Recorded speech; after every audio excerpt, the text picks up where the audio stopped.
Well, faithful, it's the off season now, and we got a lot to get into. Let's get it.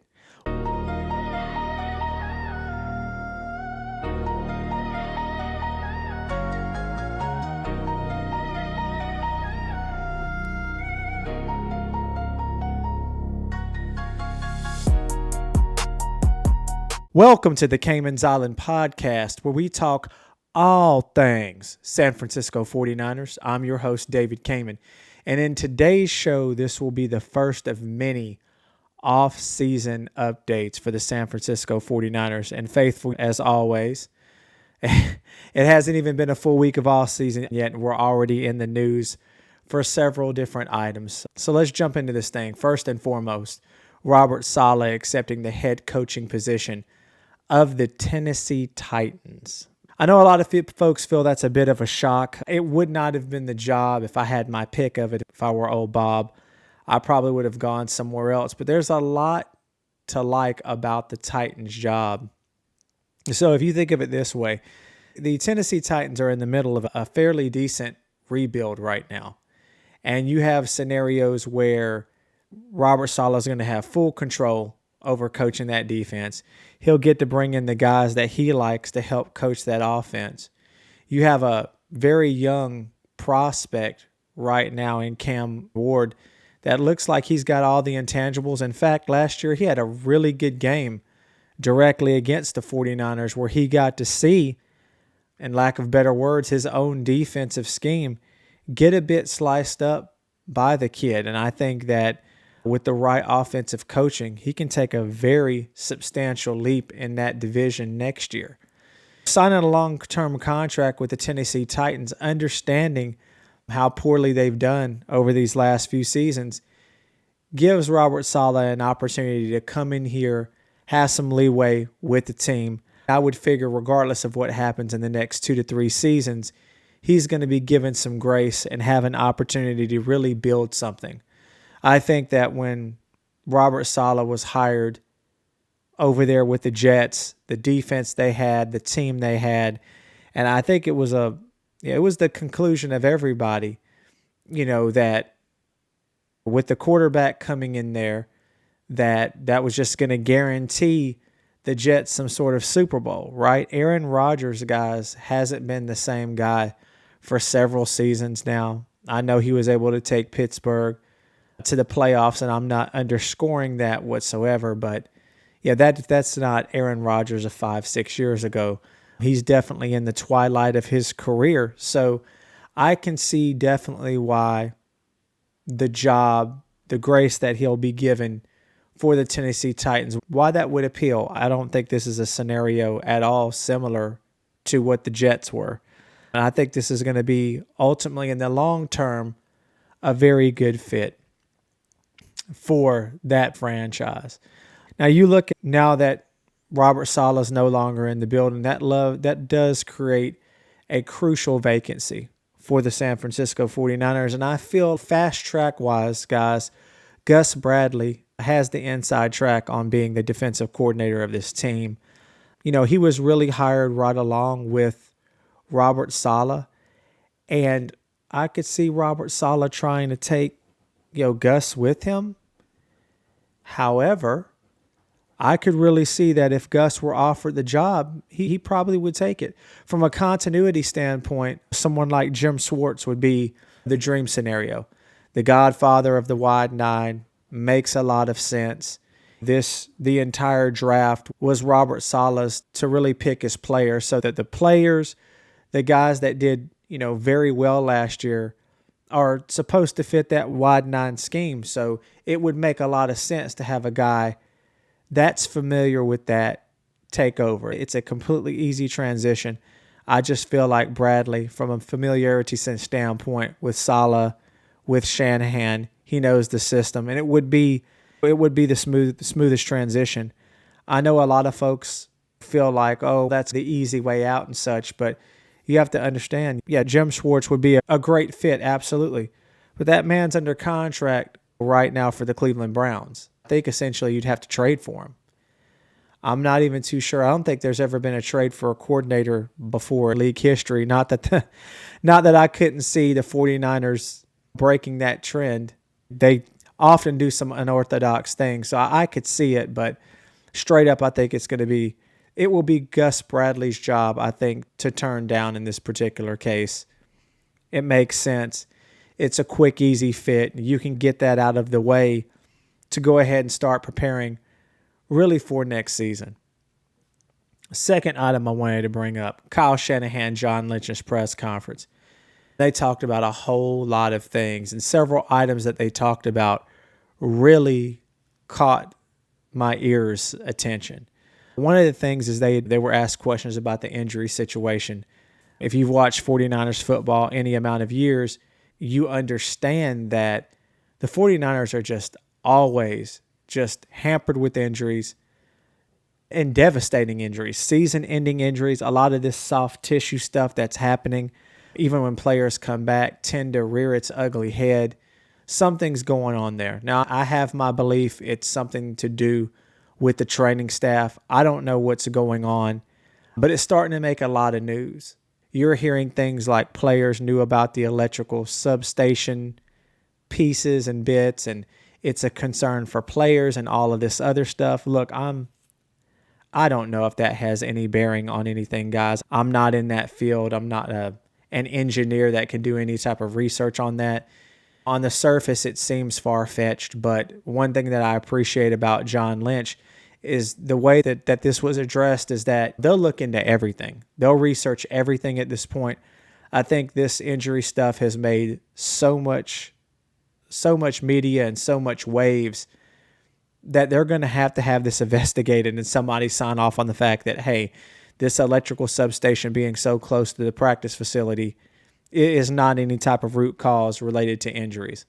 I don't think it's that, man. I think we just need to look into, again, if I am Jed York, I run a multi-billion-dollar franchise, and this has happened and continued to happen, especially this season we just had. The Niners were able to, and John Lynch, Kyle Shanahan talked about this, with all the players, Hall of Fame guys, Pro Bowl guys, that missed significant time due to injury this year. If I'm Jed, I start all over. And I want to be clear, I don't want anyone to lose their situation. I hope that if somebody were moved around, replaced, that they would end up finding another situation. But with all this money on the line, with what the Niners could have been with just a few of these guys healthy, how far they could have gone. Now, I know we got beat to sleep by Seattle. Absolutely. Fred Warner, Nick Bosa, Mykel Williams, these guys don't play wide receiver. I get that. But you never know. We might have actually been able to generate something called a turnover in the postseason had those guys played. You look at ownership, it was from the beginning this year, it was a cap reset year, an opportunity not to overly spend, get too crazy. And I say get too crazy like the 49ers didn't spend like the second most money in the league again. So I am glad to hear that they're leaving no stone unturned when it comes to trying to investigate and figure out what exactly is going on with all of these soft tissue injuries. If it's me, I get a whole new training staff in there. We paid Robert Saleh an extreme amount of money to come and be the defensive coordinator of the San Francisco 49ers. I think you make a similar investment into, if you got a poach, go and get some of these guys that are the best in the business. Go after the teams that are the least injured for the most years. Do some analytics on it. Get some of these folks in here and get this injury situation under control. Because of this, you may have just cost the 49ers an opportunity at possibly making a true championship run. The fact that this team won 13 games, it's absolutely insane. I think we would all agree, doing a post-mortem, looking back at the regular season, sincerely, did the 49ers have a true chance at beating a Seattle Seahawks a Los Angeles Rams in the playoffs. For all intents and purposes, it looks like it's going to be New England and their defense that they have over there. Anything's possible in a game, but I'm not so sure just with what we had going for us on offense. There was also some conversations that were brought up in relation to Mac Jones, and I really like the way you can tell that Kyle and John are keeping this thing close to the vest. Mac Jones did phenomenal this year. Won the 49ers a lot of games when Brock went down. We were able to do some great things. He was able to keep us in it and played some really good football on top of that. And when Kyle and John Lynch were pressed about, what are you guys essentially going to do with him? They just smiled and said that they're not in the business of giving away good players. But of course, like any NFL franchise, they'll look into any type of trade scenarios. I think that the way Mac Jones performed is going to pay big dividends. This draft class, outside the top of a few guys, of course, Mendoza from Indy. Yeah, there's not a whole lot of guys out there, I think, that are going to be difference makers at the quarterback position. Mac has got experience. You saw him perform at a high level, and a high level with not working with much. I could definitely see Mac Jones coming in here and fetching the Niners a very good trade proposal. There's a lot of talks out there about possibly packaging Mac Jones and some resources to possibly get a Justin Jefferson. I'm going to be honest, I don't see that happening. Addison, on the other hand, now I could see that as a true possibility. I will say this, I think that the 49ers are going to be placed in a situation where they're going to be given an offer that is too good to refuse. You're not going to be able to turn down a second-round pick and a player for somebody that you actually want to ride the bench for a full 17-game season. I'm confident that, especially at quarterback, Kyle will go out there and find a reclamation project, or they'll make a fifth-round draft trade for a proven veteran from another team, or, again, maybe another reclamation project. I sure would like to see Spencer Rattler as a backup quarterback in the San Francisco system. I really would. I don't know what it would take to get him away from the Saints, but for all intents and purposes, it appears to me that they are going to just let that kid ride the bench and go with Tyler Shucks. So maybe we can pull something like that out of our hats. The next thing I wanted to mention pertains to some of the things that Kyle Shanahan and John Lynch were talking about around the temperature I'm feeling when they're asked questions about the offseason. It seems like this year, guys, that they're going to be buyers. I think they're going to be buyers across the board. I think in free agency, you're going to see the Niners make some moves. I could even see a scenario where the Niners move up in the draft. I definitely plan on doing multiple shows about the draft and where I feel the Niners can go if they decided to stand pat. I think right now they're slated to be like the 27th overall pick in the draft. I think there's some guys there, some talent there, especially across the offensive line, that they could go. Unfortunately, that's one of those kind of, when you get later in the first round, gray areas of really not knowing whether you're going to get a surefire starter or not. So perhaps they get aggressive and they move up. Maybe they package a Mac Jones. Another thing that I wanted to talk about was the whole Brandon Ayuk situation. Kyle Shanahan has been asked multiple times about it during the offseason. So is John Lynch. And I think it's interesting that John said, it's safe to say Brandon Ayuk has played his last snap with the 49ers. You hear that and you think about a world where they just let that man walk, right? And I don't necessarily know if that's going to be completely in the cards. The San Francisco 49ers still own that man's rights. Maybe they go after some more money from him this offseason based on his contractual agreement that he signed. Perhaps they're willing to say, you know what, we won't try to recoup anything else. Just allow us to trade your rights to XYZ wide receiver needy team out there. And I think that's funny because I think the 49ers are a wide receiver needy team.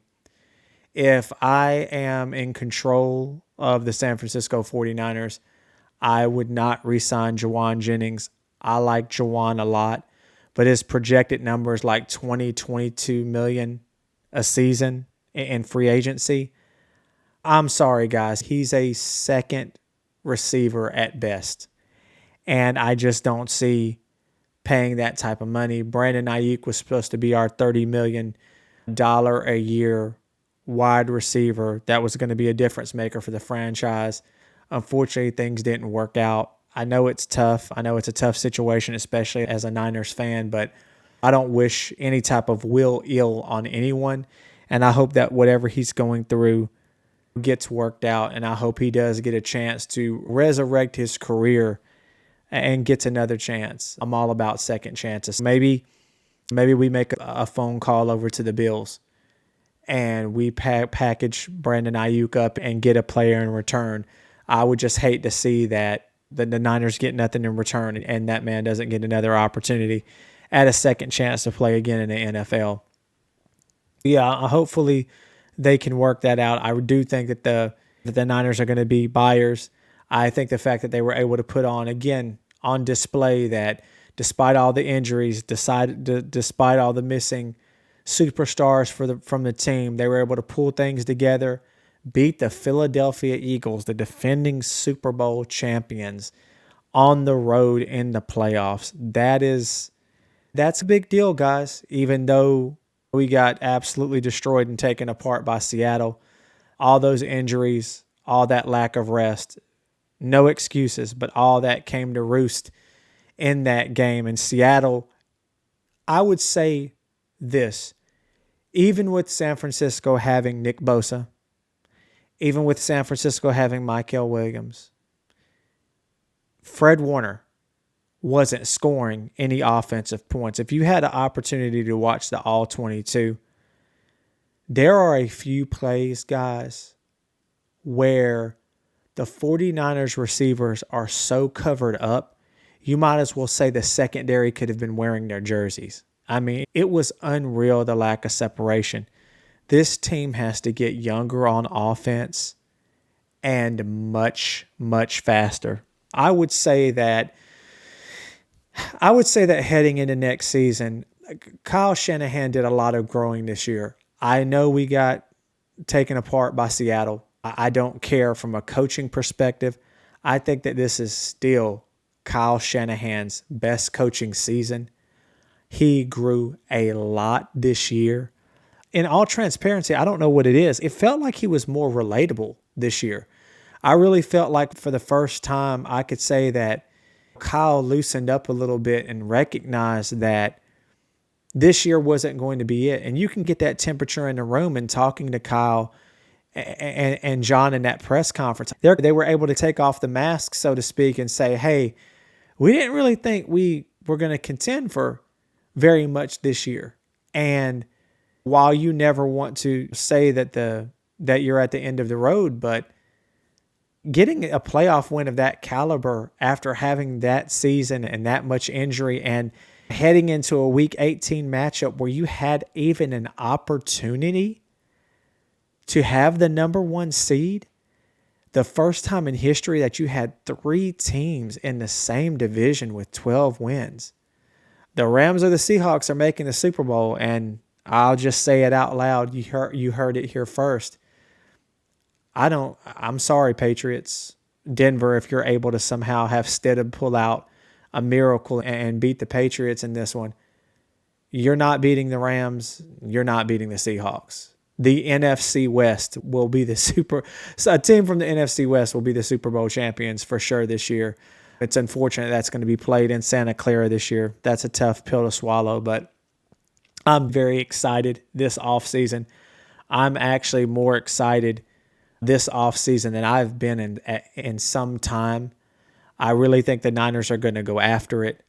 I'm hopeful that they'll make some necessary moves in the draft. And what I was going to say, sorry, I got off on a tangent. What I was going to say about Kyle Shanahan and something that I'm hoping he'll learn from next year, we have to know what we have in Jacob Cowan. We have to find out what we have in Jordan Watkins. We have to find out if James can be consistently explosive like we saw him in a few plays there against Seattle. Kyle, please, man, you got to stop this red shirt year stuff, man. These guys, Jacob Cowing and Jordan Watkins, would be our fastest players on the field if you just let them get on the field and run some routes. There's not going to be any George Kittle next year. I believe that, man, we might actually go after a Kyle Pitts. Now, Kyle doesn't block like George. Let's be honest. You're talking about probably one of the greatest blocking tight ends in football history. George, I know he's optimistic about coming back, and if anybody can do it, it's George Kittle.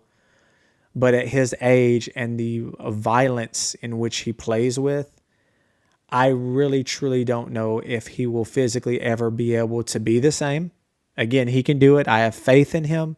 But the reality is we're not seeing that man probably until week 12 at best next year. So we're going to have to make some moves, and I feel like this team is going to do it. That's all I had for today's show, guys. If you like the show, please remember and subscribe for me. If you run into one of the faithful, man, show them the channel.